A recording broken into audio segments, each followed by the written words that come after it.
Oh, minus Fox, minus. We're gonna have it Fox. First episode of the year, which I wanted to do it. Journey to the West, which I believe they actually had this in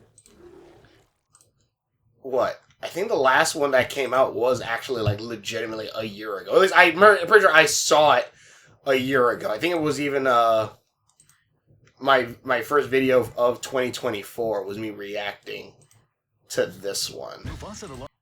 That's a lie. Well, World maybe. I know we're not in and that's because Sonic came out last. Go watch Sonic.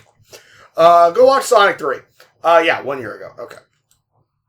Anyways, let's begin. I want to check this out, and then my next video I'm actually going to watch is Eggman versus Bowser, which that's a separate video entirely. Also, I'm gonna see if they're gonna release these again. I got some OSP's other constellation pins for the Zodiac. I want to get Capricorn for mine. Yeah, let's begin in 3. Also, they need to make more Journey to the West merch. Honestly, give me some pins. Like the figure was fine, but I want the pins. Give me some Monkey King pins. Anyways, let's begin in 3, 2. West, a fated confrontation centuries in the making finally boiled over in the Mountain of Flames. I think this is the last one. Battled his bovine brother, the Bull Demon King, in a terrifying clash of absolute power, striving to win the sacred fan capable of extinguishing the final embers of the Monkey King's greatest crime.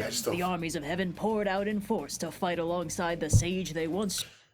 And again, mind you, go watch the actual video and all this stuff. And also, I'm going to be pausing that. So I would recommend, before you watch my review, go watch their actual video and everything like that. Because I love Red's art, and honestly, it is a kind of a bigger inspiration on, a lot of the Owlwolf Town, in the sense of, me going, okay, I could try doing simplistic first. Well, I tried first doing simplistic, then I kind of went over. But then again, some of the actions, I still keep simplistic to try to... Anyways, so I have the point. Big inspiration to me. Go watch Red stuff, OSP, Red and Blue stuff on OSP. Really good. Gives you a lot of info about different mythologies and all this other stuff, as well as different cultures and all that stuff. With Blue's thing, and also how history works, and a lot of Owlwolf Time, even a lot of some of it's based off of using history learned from this show, from this YouTube channel. Go check it out. They're probably my favorite YouTuber team. Favorite YouTuber is Markiplier still, but they're one of my favorite YouTuber teams. Strove to imprison, but Son had grown far beyond his fabled rampage through heaven, and with the aid of the friends he made along the way, the Bull Demon King was at long last defeated. And darling, you were right. Louder. You were right about the fact. Was at long last defeated, and our heroes were once more free to continue their journey to the west. So our heroes are trekking west. I need to really catch up on Monkey Kid. I think I can actually see the rest of the last season, or the third season, I don't know. Just never really pictured having friends. And after the thrilling culmination of the Bull Demon King's family dynamic of doom, the journey has fallen back into a rather predictable formula. Demons threaten innocent kingdoms with untold injustices and pointless suffering. Our heroes smack them around until they stop. Tripitaka gets a little bit kidnapped. Sun Wukong swoops in to save the day. Mountains are full of problems. Punching them is a solution. With the entire army of heaven on... I'm telling you that there's no more worlds to conquer. Let's not get overconfident. Speed dial and the tacit support of every bodhisattva that's ever lived, there are only so many ways the universe can complicate our hero's simple westward journey, and it's starting to feel like it might be running out of ideas. Still, the universe gives it the old college try, and one last mountain towers in the road, peaks scraping the heavens. So is this the end? But Sun is clearly all out of patience with mountains because he doesn't even dignify it with punching. Anything that doesn't want to die has 10 seconds to reconsider. Damn! He just shouts real loud, and the entire resident menagerie of apex predators recognize the sound of a problem well outside their weight class and collectively book it out of the way. Then a single strike of the Monkey King's staff splits the mountain down the middle and opens a nice, easy route free and clear.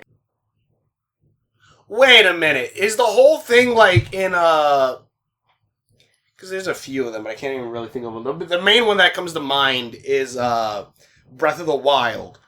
And Legend of Zelda Breath of the Wild. Because there is a mountain that's literally cut in half where you can walk through. I remember going there. That's one of the first places I visited playing Breath of the Wild. That game is so fun. I need to finish Tears of the Kingdom. And I remember seeing that. Is that where this comes from? Because again, this, if you've, I guess, read or watch these videos, you find out a lot of things came from this, especially in anime, which makes sense. But you have things like the Sharingan. You have things like Listen, what was it? Sharingan came from here.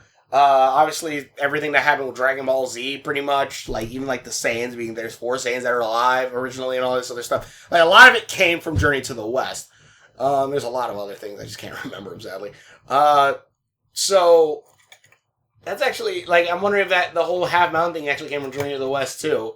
Or is that just, like, common trope or something? I don't know. It's interesting, though. Alright, let's keep going. And our heroes are stunned to see, shining beyond the mountain, an absolutely beautiful Buddhist monastery. In fact, it's none other than the Buddhist monastery. They found the West? Thunderclap Monastery. That's right, it's finally happening. After all these years, oh my gosh, all that effort. Be cool. Tripitaka is beyond overjoyed to finally lay eyes on his small thunder ultimate destination. It's monastery. Gorgeous, radiant with holy light, bustling with our wipe your feet, okay. Huts and monks and nuns. It even says Thunderclap Monastery right on the sign. And so this is a lie? Is this false? Is this real? What is this? There, beyond the ranks of assembled devotees, seated on his lotus throne and shining with holy light, is none other than the Buddha himself. Tripitaka's long, arduous journey has finally come to an end. There's just one problem. Sun doesn't buy it for a minute. So... I was about to say, like, it is... So, do you guys have a gift shop or what? See, he's been to the Thunderclap Monastery. I mean, come on, this is only chapter 6. That's true. Wait, no, he did go all the way... Oh, so this isn't the end. I was saying, didn't he go to the monastery and then he came back to work with Tripitaka? Several times, even. He knows where it is, and it's not here. Plus, the sign's got some fine print. It's actually... Wipe your feet? Is that the fine print? Actually the small Thunderclap Monastery, and he's never heard of that and very much doubts that it's an accredited institution of any kind. The Buddha loudly scolds Sun for not bowing before... You dare disrespect, but I haven't even pissed on you yet. What?! ...companions, but Sun's not about to bend the knee to peer pressure of all things, and he knows a trap when he smells one. And unfortunately... We should go, you think? This is very much a trap. The illusion begins to dissolve, but one thing is very real. Whoever's impersonating the Buddha has their hands on a real sacred artifact, a pair of golden symbols, and when Sun goes on the attack, the symbols snap around him and seal him in, leaving the others to be quickly captured by the revealed army of demons that have crafted this careful facade. The golden symbols prove to be a serious problem. Sun can't break them, and he can't shapeshift out of them. Oh, Worse, what? They're actively trying to slowly melt him, and while he's historically proven himself to be extremely melting-proof, he doesn't really want to stress test that. Desperate to escape and save his comrade. Well, you have tried hitting hard. Well, have you tried hitting harder? No, Pilgrim, we didn't think of that. From being cooked and eaten, Sun starts summoning his numerous heavenly allies to try and figure out a fix. Unfortunately, none of them have any luck breaking the symbols from the outside either. The most one of them manages to accomplish is a I don't think this is working. No, I can work with this. golden dragon who drills the tiniest hole into the metal with their horn, but can he just become something like a water bear? Not saying they knew what that it was back then, but can he become something like that and just kind of slip through? Doesn't give Sun any leeway to squeeze out and escape. Still, it's not fruitless, because this actually gives Sun an idea. He drills a very small hole into the dragon's horn, shrinks down as tiny as he can go, and wedges himself inside. When the dragon pries himself free and the symbols seal shut again, Sun is safely out of them. He immediately smashes the symbols to pieces, which is an understandable response, but does unfortunately wake up the Demon Lord and put the whole mountain on high alert. Sun and his heavenly buddies start absolutely booking it, but the Demon Lord manages to goad Sun into fighting him head-on. Abandon your friends then? I knew I was forgetting something. Instead, he hits him with a wager that if Sun... Ah, shit.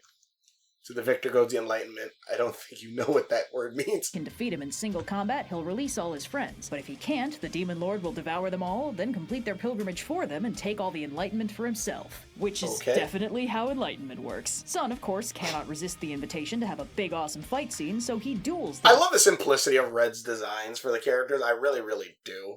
That's one of the main reasons why I really like their channel and like their whatever, like our things with the legends kind of drew me into a lot of this. One, I learned about new legends, which is great, which is also really good for stories. Since that is a major point where I get an inspiration from, or like different legends and all that stuff. But also on that same note too, like just the art itself, it's simple but still really good. This is still my favorite Monkey King design, like I think ever. This and then like Lego Monkey King. Even then, Lego Monkey King is very similar to this. demon, who doesn't have a particularly snappy name, so we'll just approximate and call him Eyebrow Guy. But after a lengthy and extremely radical exchange of blows, Eyebrow Guy decides he's done fighting fair and whips off his sash, which turns out to be some sort of magical cloth bag that proceeds to suck in Sun Wukong and the entire army of heavenly backup dancers. Eyebrow Guy has his minions decant the imprisoned crew one at a time to get them all safely tied up with the others, while he goes and throws himself a great big party to celebrate his extremely cool victory. Now, Sun has done this song in Tell me, after I busted through your security, did you guys just never fix it? Dance before. It's pretty clear that Eyebrow Guy has managed to steal some sacred artifacts with weird powers, and until Sun finds the true owner of that weird sash with the ability to control it, he won't be able to beat it. But he's still got options, like Why didn't I listen to Sun?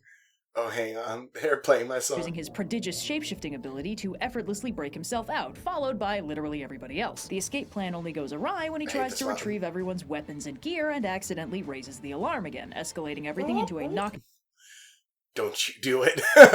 Oh, okay. Guess I'll let you all go. Psych. Down drag-out brawl that ends when Eyebrow Guy busts out the sash again. Sun tries to warn the others, but in the end can only save himself before Eyebrow Guy recaptures everybody and puts them straight back on square one. Sun indulges in a Get up, buddy. The I told you so is gonna make it all worth it. A breakdown about this before trying plan B, going out and getting more help. He runs down a short list of various big name demons. You're not Simeon, for I will best this demon. No, yeah, but listen, he's got this thing. Quellers and their associates, but none of them can stand up to the sash any better than he could, and all this accomplishes is adding more Who is Astron is that? Sorry, boss. Captured gods to the growing pile in Eyebrow Guy's secret lair. Sun is about to break down completely when an unexpected vibe interrupts his dark and brooding present. Joy, laughter, mirth even. Rocking up on a colorful cloud of mist and merriment is none other than Budai, the laughing. Seems you have mislaid a couple props. Will you sign my staff? Buddha himself. And wouldn't you know it, this whole situation Sun is struggling through is Budai's problem too. If I'm understanding correctly from this, I haven't looked too far into this one. This is the Buddha that everyone's like, the big Buddha, big guy sitting down, smiling on it. That this is that Buddha. If I'm understanding this correctly. And like that is not, I guess, the Buddha, or maybe it's a aspect of the Buddha, but like this is that specific Buddha, if I'm remembering correctly. See, Eyebrow Guy is actually one of his disciples gone rogue. That sash he's been using to capture everybody is Budai's iconic cloth sack, which he'd really like to get back. And as befits a guy who's a bit of a and then and I can nice jovial prankster, he and Sun concoct a scheme full of this is like the worst crew you could have gotten. These are the two worst people to become friends, because now they're going to make everyone even more problems. The hijinks to save the day. For step 1 of the master plan, Sun zips back to the lair of Eyebrow Guy and goads him into a chase. Eyebrow Guy pursues him relentlessly, but loses sight of him right when he arrives at a melon farm, curating a field full of perfectly ripe melons. Since it's been a long set of fight scenes, Eyebrow Guy's worked up a bit of thirst, and he asks the farmer for the biggest, juiciest Peasant, your most thirst-quenching melon. Why certainly. God damn it, that face. Melon he's got. The happy farmer it's the friggin' Monopoly guy. Really obliges, but unfortunately, that juicy melon is none other than the expertly disguised Sun Wukong himself. Bad news, buddy, you're allergic to me. Wait, did the melon have a tail? I like how he's looking at us, like we're the ones that fucking did it. Oh, it does have a tail. You actually see the tail right here. That's it. That's cool. Happily obliges, but unfortunately, that juicy melon is none other than the expertly disguised Sun Wukong himself, who once again defaults to his pro strat of it's easier to punch the Yo, Budai, what's your favorite balloon animal? Let's choose to be merciful today. guy's organs from inside the guy's organs. The fight is over before it's begun. What happens to my precious symbols? Whatever it was, they definitely deserved it. As Eyebrow Guy surrenders and pleads for mercy from Budai, who retrieves the bag, but wonders where his precious golden symbols went. He and Sun head back to the cave to retrieve the fragments of the irreplaceable sacred artifact Sun busted up, and while Sun gets in a little rampaging and cleans the place out, Budai magically restores his symbols and returns to the heavens from whence he came. Sun frees the imprisoned gods as well. Well, at least the real one can't be much farther. Yeah, chapter 67. Holy shit, that's still like halfway through. God. As his traveling companions, and our heroes continue their journey westward. It's not long before they run into Your town is so lovely, so you think. A pleasant mountain village where Tripitaka hopes to spend the night, but they quickly learn from a local old man that the village really isn't as pleasant as it seems. For one thing, they live downwind of a giant valley full of persimmon trees, which is nice and picturesque 1 week of the year and unimaginably disgusting the other 51, when all the persimmons fall into the valley and rot into a giant mass of stinking slime. And on top of that, they're also being haunted by a murder demon that keeps eating people. Sun initially diagnoses the guy's getting 4-1 exorcist. Oh, big city monk thinks he knows us. them with a community issue, since if they really cared about getting rid of a demon, they would just pool their funds and hire an exorcist. But the old man fires back that they You think death is cheap? Well, in my experience, 2 funerals, whoa, and a lawsuit, okay. did, and the guy they hired died, and then the villagers had to cover the cost of his funeral and pay off the exorcist's apprentice who threatened to sue them. And then they hired another exorcist, and that guy died too. Son of course volunteers him. Today's your lucky day, old man. My friend and I will kill this demon for peanuts. I'm not picky. Ain't none is fine. Himself and Pigsy to be take 3, and insists on being paid only in snacks, which is a tremendous relief to the village's faltering GDP. It's not long before an ominous wind kicks up and the demon arrives, shrouded in darkness. He's just standing there, menacingly. Relax, this guy's a jobber. They only pay voice actors for important roles. Silent. Pigsy finds this very intimidating, but Sun points out during the battle that since the demon can't seem to talk, that implies it's still fairly underpowered and will need to flee at sunrise. Sure enough, it bolts, and our heroes chase it past the giant, disgusting valley of rotting persimmons and straight to its lair, which is pretty low property value as demon lairs go, since it's really just a hole in the ground. The demon reveals its true form, which turns out to be a giant red snake that is accumulated that makes sense. Just enough demonic mojo to become big and shadowy and extra carnivorous, but has not yet leveled up enough to take on a humanoid form. It takes AKA, this should be, level 10 versus level 100 against Wukong, alright. a little maneuvering to get it out of its hidey hole again, but it eventually makes the rookie mistake of eating Sun Wukong whole, which unfortunately just gives him access to all its most... Okay, now, what's your favorite balloon animal? Dog? Daring. Now stand back. ...punchable organs again. The demon is defeated and the boys return He actually did it. triumph with the dead snake in tow. Now they just need to deal with the... But how are we going to get through the valley? By using our secret weapon, nose plugs. big stinky mountain in the way. Fortunately, Sun has an idea. Let Pigsy do it. But before... What?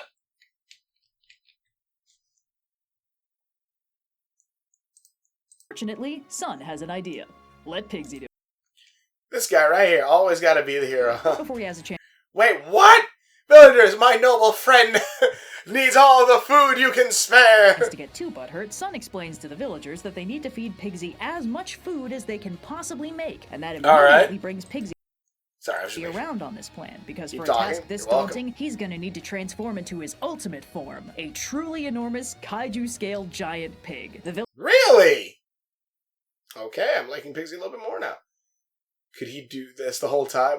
How many of our adventures would have been improved by adding a 30-story wild boar, huh? Villagers start cooking up an enormous pile of food for him while he gets to work brute-forcing his way through 800 miles of stinky persimmon slime, successfully clearing the way for our heroes to once again continue their journey to the west. And so our heroes trek westward some more until they encounter a giant moated city known as the Scarlet Purple Kingdom. Now entering... Okay, what did I say? Wipe your feet. Again? As usual, the boys... We do not have any diplomatic leeway here, so please behave yourselves. Always do! Immediately attract a crowd, but Tripitaka successfully keeps them behaving themselves until they reach a... Wait a minute, is this, I'm sure if you see Okami back there. In Okami, there is, like, a city that you go to, and that's the city where, like, there's, the Moon Tribe, like, ship that's kind of floating there. I don't know if anyone else remembers that. And, like, you would go underwater, you went underground and dug up, like, water things. I remember, and you would fill up the water that's there. Is that this city? Is that where this is coming from? Is that where this is based off of? A college of interpreters they can stay at. This place is well outside the Tang Empire's sphere of influence, so they don't have any diplomatic ground to stand on here. And Tripitaka heads off to talk to the local king about getting his travel rescript thingy stamped. But he quickly finds that the king has some other I understand your emperor once bested death. It was more of a strongly worded letter. Priorities he'd like to discuss first. See, he's heard tell that the Tang Emperor once came back to life after an illness, and he wanted to know exactly how that happened. Tripitaka explains that the way he heard it, the Emperor once had a dream in which he killed the Dragon King of the Jing River, and apparently that was real enough. We'll get this filed for you. But the Dragon King filed suit about it from the underworld, causing the Emperor to waste away by heavenly decree. When he was on his deathbed, his chancellor... What doom will I face in this undiscovered country? Things first, the manager. What? Wrote a letter for him to take with him when he died to show the judges of the underworld, and it was apparently so convincing... Terribly sorry, my lord, and we'll get you sorted out. Remind me to give ways and grace. That the judges sent the Emperor back to the land of the living with 12 more years in him. The king is very impressed and admits... If only we could be so lucky. Is your highness ill? That his curiosity is less academic and more personal. See, he himself has been incurably sick for 3 whole years. At this very moment, Sun will up on the palace with an enormous entourage of citizens to elaborately declare that he is... Your savior has arrived! ...going to be the one to cure the king. See, he and Daisy were out shopping when Interesting. Son, can I open my eyes? Spotted a publicly posted royal decree promising a handsome reward for anyone who could heal the king's lasting illness, and he just knew he had to be the one to... And what is he gonna do? Turn to a germ and kill the sick illness from the inside? What? Take a crack at it. Did I just say? Is very confused. Son, you're not a doctor. Relax. Humans are real easy. Just gotta keep the blood inside. What? Since as far as he knows, none of his... I love that he has the stuff, the light. ...disciples have any medical training, least of all Sun. But that's fine. Sun is good at everything. How hard could this possibly be? Sun takes the king's pulse... Yeah, just send along one of everything and I'll figure it out. Rattles off a diagnosis of lonely bird disease, and when asked for a prescription, he tells the court doctors to just deliver him 2 pounds of every kind of medicine they have, and he'll figure it out from there. They tell Tripitaka that if Sun is... His methods are unorthodox, but all that matters are results. If he succeeds, we'll gladly send you on your way. Whee! Successful, they'll happily recertify his travel rescript and send him on his way. But Tripitaka realizes that this implies if Sun fails, they won't do that, and he tells Sun he better... Son, help on being socially maneuvered. But at least this one doesn't want to marry you. Know what he's doing because he just got socially finagled into a very annoying hostage situation. Sun is unbothered and heads off with his enormous stock of medicines to get to work. Pigsy assumes Sun's cunning plan... This is your most straightforward scams. Who's scamming? My method requires absolute secrecy. Which do you think tastes best? Oh, God. Plan is to abandon the quest and open up a local pharmacy, but Sun explains he only had them give him this truly ridiculous supply of medicine, so they couldn't reverse engineer his proprietary medicine recipe from the ingredients. Then he picks out 2 laxatives. Potion of poop your pants and extract fruit. Is the dude just backed up? Mixes in a dose of soot for color, and then sets out to acquire the... Tripitaka is actually going to kill you. It's not done yet. What's left? Yes! What's left? You're just gonna make the king shit himself. The secret, most important ingredient of them all. Love? A rare and potent elixir known as horse piss. No. Again,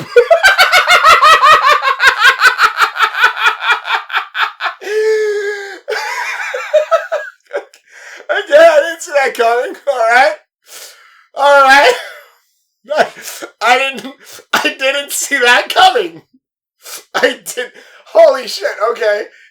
So this is an assassination. Is the king secretly a demon? You can just tell us. Our horse is a dragon. This is medically sound.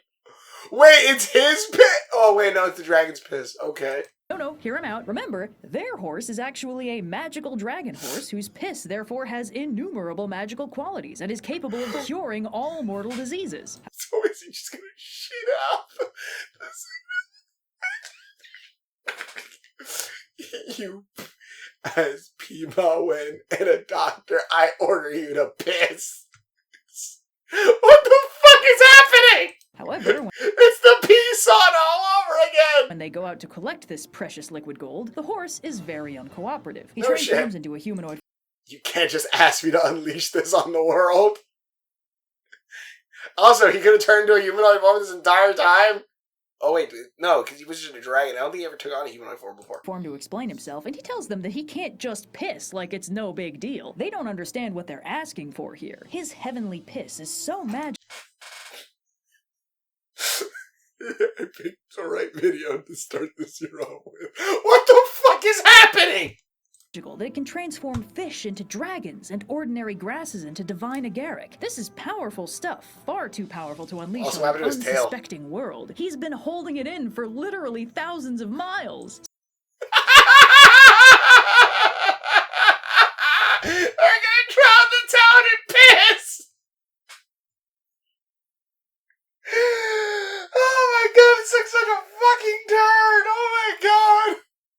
Sun respects his concerns.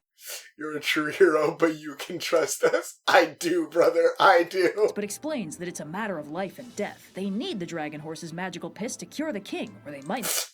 What the fuck am I watching? Be able to leave. The dragon horse recognizes the nobility of their quest and finally acquiesces to share. With the last and most precious ingredient acquired, Sun forms the prescription into pills he calls the elixir of black gold. The king downs all 3 of them, is promptly incapacitated with it's becoming horrible news. An absolutely monstrous case of the shits, and then wakes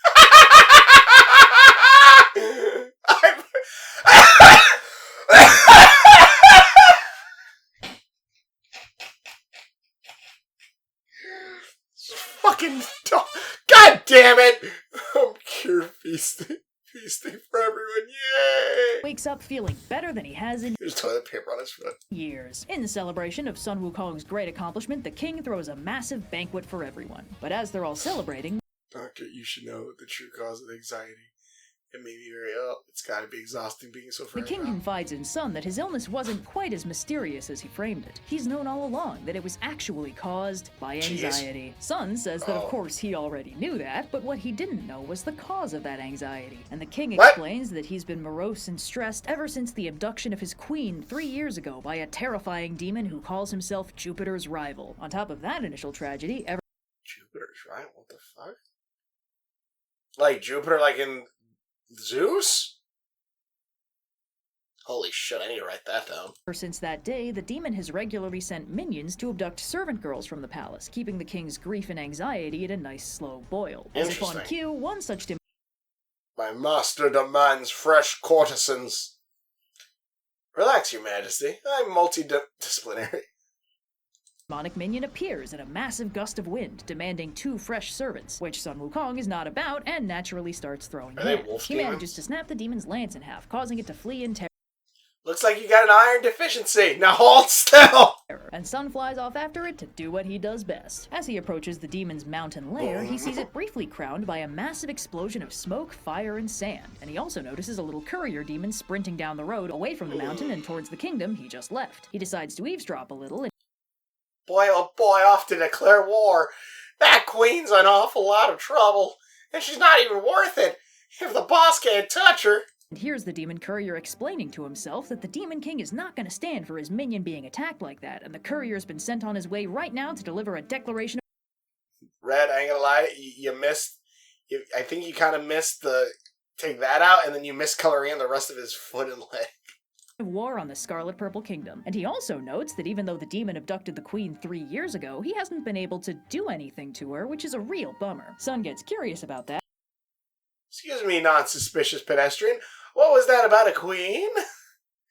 Darndest thing, non-suspicious pedestrian. Anyone who lays a finger on her suffers unimaginable torment. And drop my voice. Guys to ask a couple follow-up questions, and the courier helpfully explains that right after the queen got abducted, some immortal gave her a magical robe, and ever since she put it on, anyone who touches her feels like they're being stabbed by 10,000 on-fire needles. So I think that should be a standard for a lot of people to be wearing now. Jupiter's rival may call her his queen, but he can't even lay a hand on her, which is why he keeps abducting all these servant girls instead. Sun makes a note of this, kills the courier, and zips back from his scalp. Ah, damn, one time I look away. Hold on. Shit. Lucky lady, but that does complicate the rescue. Crack. Note of this, kills the courier, and zips back from... You can't just carry her back. Don't mess with anything described as unimaginable torments. His scouting mission to tell the king he's gonna need some kind of proof that he's actually on the king's side, because if he can't convince the queen that he's actually there to rescue her, he's not gonna be able to bring her back. He may be like quintuply immortal, but he's not immune to pain. The king loans him one of her favorite golden bracelets, and Sun heads back to the mountain. Hey, I love golden bracelets. I know a hedgehog that has like 4 of them. For the demon fight portion of the ride. Having conveniently killed a bad guy recently... So, minion, what news from the I got my ass beat so bad? Sun opts to take his place and transforms into a copy of the courier, marches up to the lair of Jupiter's rival, and complains very loudly that when he brought that declaration of war, he absolutely got his ass beat by the very well-armed and extremely buff forces of the Scarlet Purple Kingdom. Jupiter's rival is unconcerned. Let's Let the queen believe her rescuers still stand a chance. Yeah, got it, boss. Super evil. Super evil. It's underscore. It's underline. They have an army of powerful warriors with 8-packs and back abs. He has on his side the sacred treasures that caused that big explosion earlier. But he tells the courier to let the queen know her husband is coming for her, since even though his efforts are doomed, it might be fun to cheer her up a little before crushing her hopes entirely. Honestly, you can also technically tie back that, like, all these sacred weapons and stuff coming all from, like, the heavenly heavens and all that stuff. You could technically tie that into, like, shows and everything where it's like, ah, yes, all of Spider-Man's villains came from Oscorp, and, like, shit like that. Howdy, ma'am! News from the front! Son obligingly heads to the quarters of the queen, who is very beautiful, but clearly very unhappy to be there, and thus very uninterested in being presentable or personable. He cheerfully explains to the It's gonna be a bloodbath. The king gave me a last message for your ears only.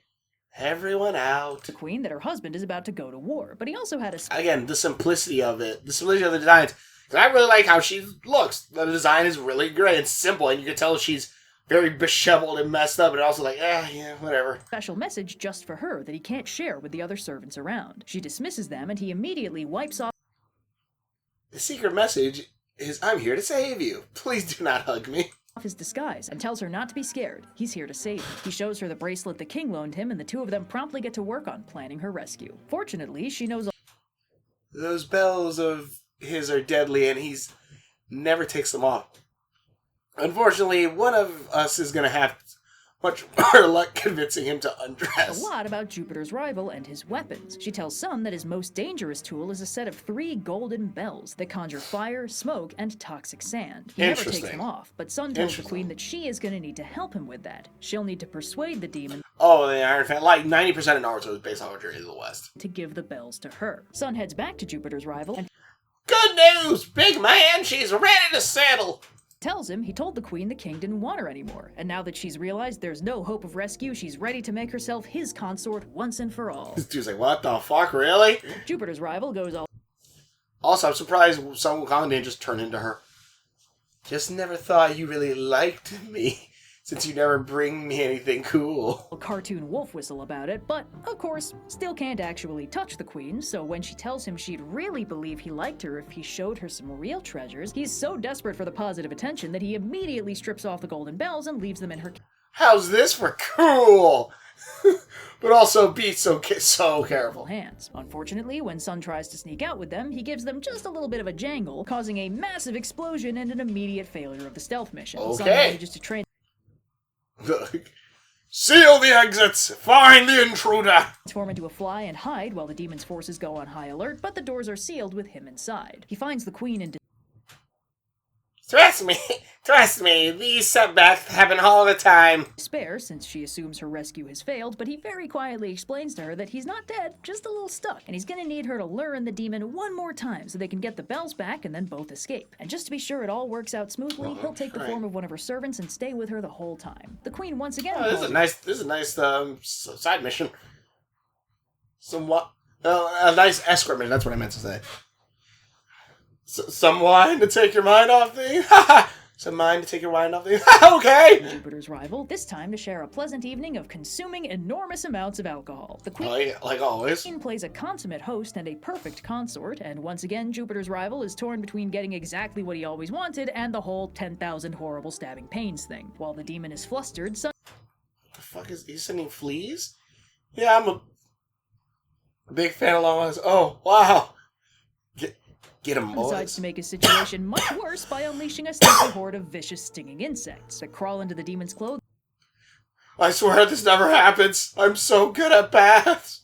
You poor thing, let me help. No, thanks! And make him look and feel like a very unhygienic boy. He's of course profoundly embarrassed to look like a slob in front of his queen, and in the process of disrobing, he hands the bells off to the nearest servant without even thinking about it. Sun immediately does the old duplicate... Wait, so did he jingle it, they exploded, and he had to leave them behind? For you, ma'am. Oh, thank you. And replace trick and returns the false bells to the queen's care, no problem. With the situation defused and everyone...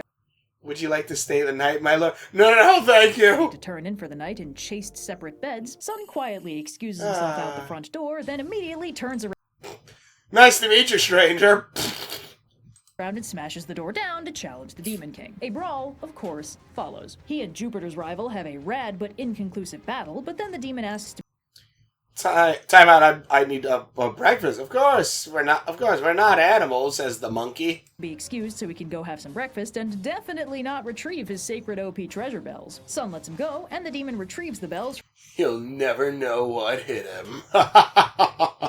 I'm so smart. Heads back out for the true final battle. It's giving me Homelander vibes. He busts out the bell. What a funny coincidence! I stole those. He's shocked to see that Sun is sporting a set just like his. Sun says they were proud. That's cute. We match. Do you think they're a boyfriend girlfriend?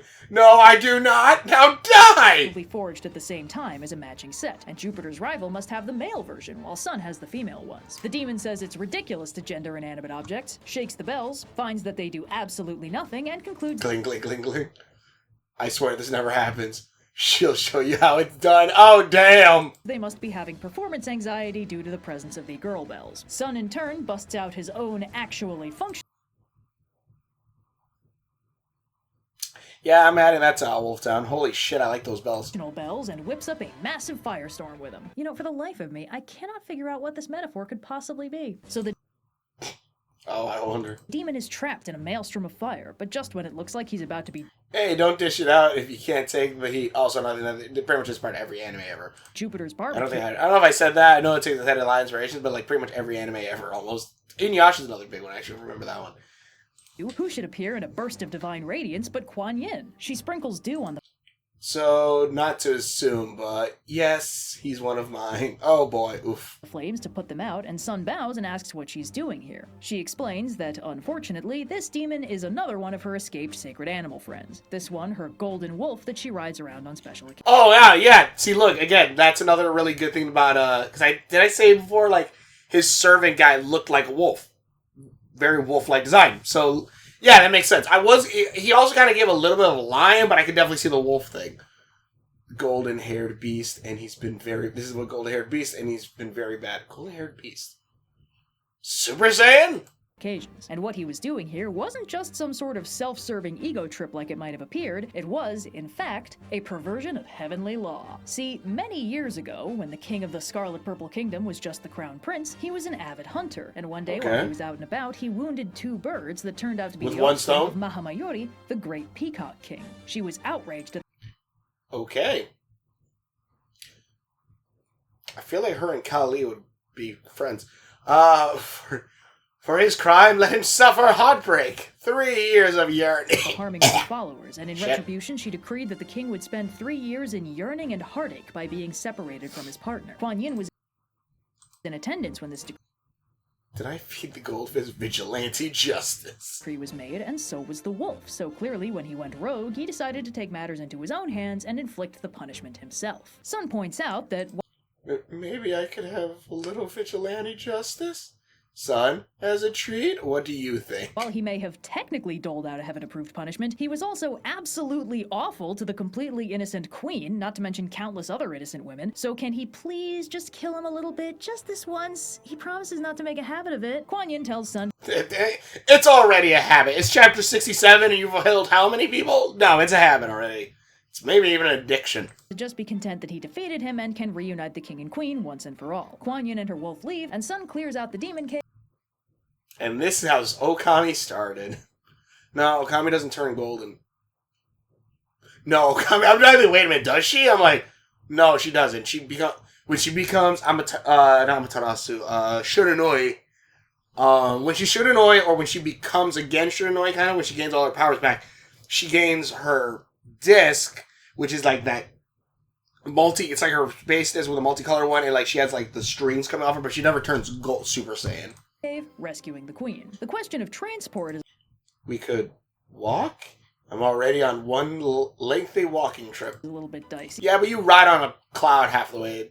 Since Sun can't exactly carry her, but he weaves a straw dragon for her to ride on and uses magic to fly them straight to the Scarlet Purple Kingdom. Ooh, that's freaking cool. I like this. I just like this image in general. Holy shit, that's cool. She's reunited with her king, and they share a tearful embrace, and oopsies, the magical... I forgot about that whole shit! I knew. 10,000 on fire needles thing. Whoops. At this point, the immortal... What? Oh, I thought he died. Oh, shit. Looks like you don't need my pain code anymore. Jean Baudouin appears to take credit for giving the queen the magical Don't Touch Me aura to ensure she'd be safe during her 3 years of separation from the king. Now that that's interesting. I gotta remember that too. The magic has served its purpose, he retrieves the cloak and vanishes, leaving the happy couple truly reunited once and for all. I didn't even read that, so... Justice finally served and all right with the world, or at least with this part of it. Our heroes are at last... I just had no idea you were so medically skilled. I wouldn't say it was all me, really. Freaking... this guy and these two, like, shut up, shut up, shut up.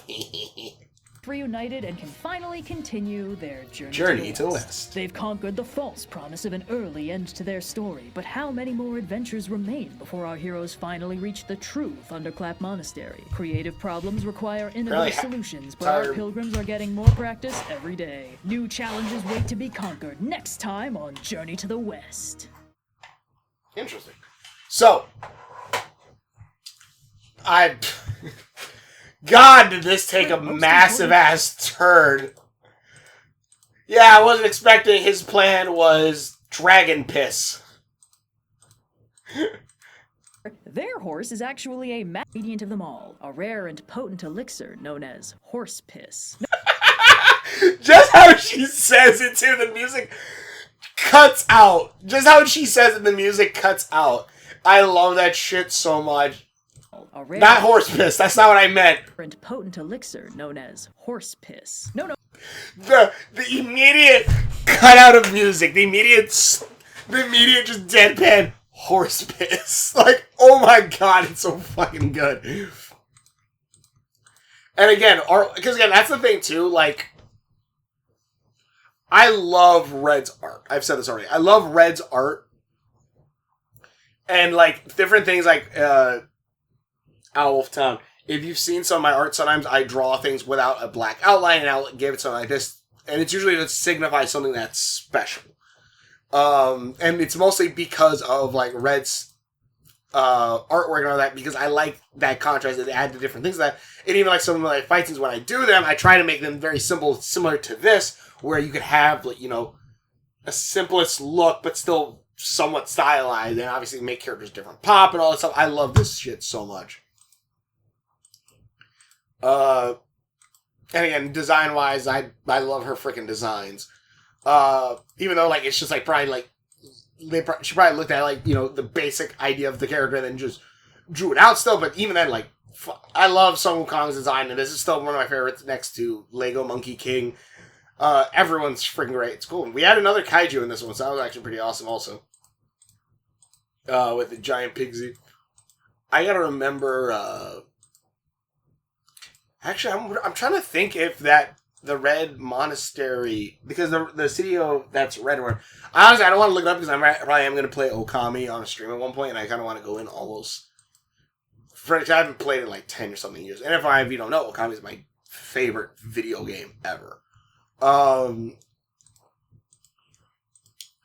I'm wondering if this is that same town, because if I remember correctly, that town.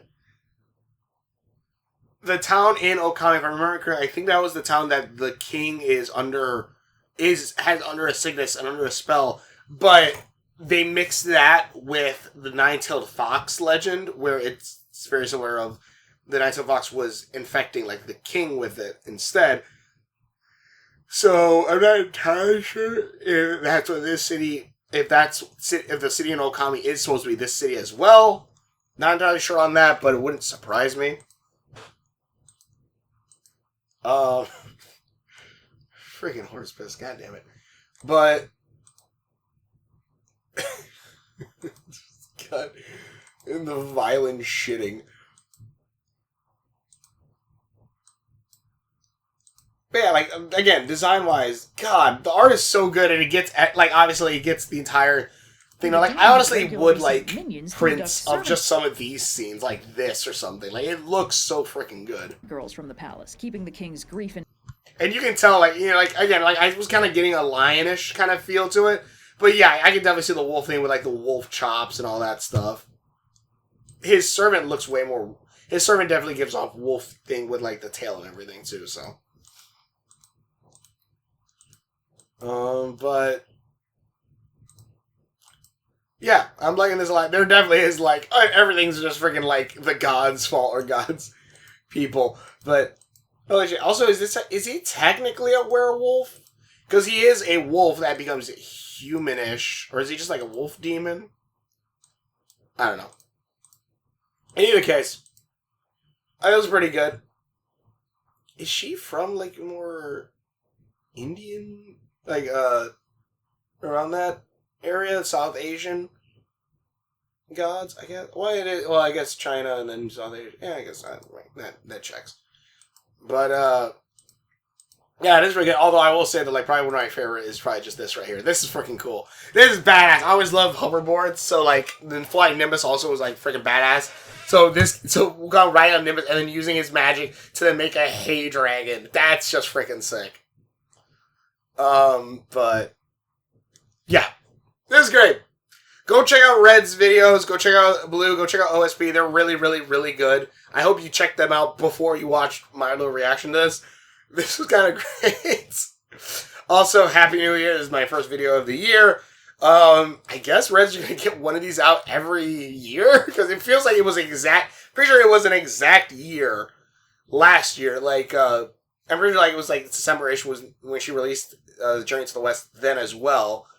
And then, yeah. Anyways, it was great. Let me actually see what are some. I know this likely wasn't the author's intention since Ming China was not very aware of Europe, but a demon calling himself Jupiter's rival, stealing helpless women is so on point. Yeah, it's true. Holy shit. I gotta remember Jupiter's rival. That is shit. I'll just save it for right now, and then I'll figure out what exactly he's gonna be. But that is definitely a character that's gonna be in freaking in Wolf Town, because holy shit, that is actually he's technically a wolf, so actually a beast would actually probably be better than. Anyways, oh wait, do I have? Oh, and that's a T-Rex. You know what? I can make this Jupiter's rival. Okay, cool. That is interesting. Okay. I mean, part of that, like the translation where either the demon was named after the planet that became Jupiter, probably most likely, or is the rival of an entity that was close enough to replace Jupiter in the translation. It did take a moment to realize he's the planet Jupiter's rival. I guess. Ancient people, I don't know why, but that moving star looks like it really enjoys kidnapping women. Alright. My piss is so magical. What was a phrase I was not prepared for. You want to know something that makes this worse for me? I was drinking apple juice from my grandmother died between this episode and the last. Jesus. Another case of the author's barely disguised King's Presley comment in Journey to the West. He can't handle my strongest potions, and he was out of full force. Will the horse ever do anything plot relevant ever again? Never in a million years would I have guessed this was the plot relevance for Shadow. It's true.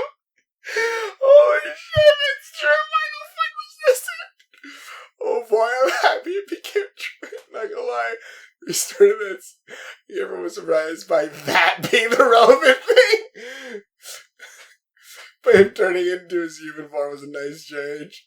Horse piss being a large plot point was not expected. Holy shit, it was not. We had Thunderclap Monster at home, the episode.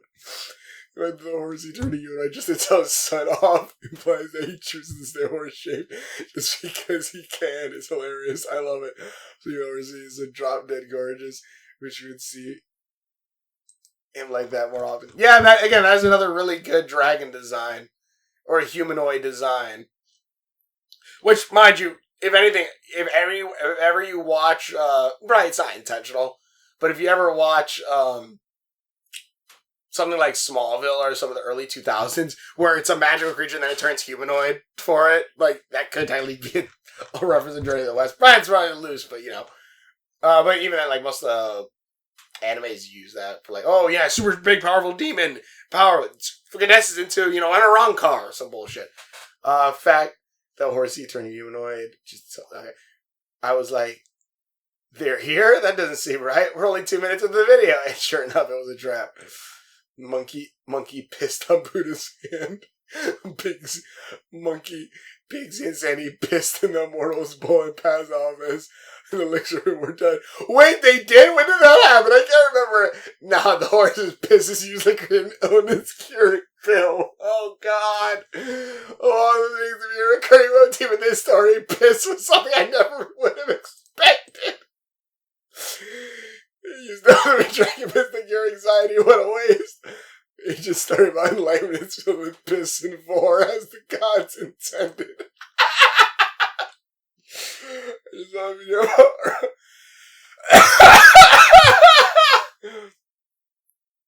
Oh my god! Oh, monkey exits the temple and trigger remains undetected achievement, and he immediately turns around to fight the boss like a true gamer. And the fact that people... Wait. Did he actually... Wait, did he actually get a quote-unquote achievement when that happened? I actually kind of wanted to...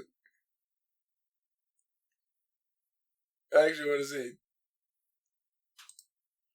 Beds, Son quietly excuses himself out the front door, didn't. then immediately... Okay. Yeah, he's just saying, okay. Monkey pissed on boot. God, that's funny. The fact that all over the world, an episode of a decade-long YouTube series on the fact that people all around the world consider an episode of a decade-long YouTube series on 400-year-old Chinese epic about enlightenment to be a gift given to them on the annual celebration of the birth of the Middle Eastern man born 2,000 years ago. Humanity still has hope. Merry Christmas. I just realized it's released one every year. Jeez, I've been watching them for so long. The years meshed together. I probably incapacitated with absolutely monstrous case of the shits. Maybe spit my drink. Our horse is a dragon. This is medically sound. Is not what I expected. And then I'm here. Vince Red does this at the end of every year as a Christmas tradition, pointing to how long the actual story is. So it was making the medicines are gold. Wow, this scam is really straightforward. Traumatizing is actually going to kill you. Oh, so you were assassinating him? Wonderfully. Relax, humans are really easy. Just keep the blood inside. It's such a vibe. I love it. You're a little short for a demon. I'm Sun Wukong. I'm here to rescue you. Alright. This is great. I like this a lot. So do you think I was loving this watching? Happy New Year. Subscribe my videos. Hopefully enjoy this. And we will see you later. God, this. Keep it up red. Keep it up blue. Keep it up. It's all great. And go watch Owl of Town. I gotta make sure Owl of Town has become just a yearly thing. I want to get more episodes out in the year.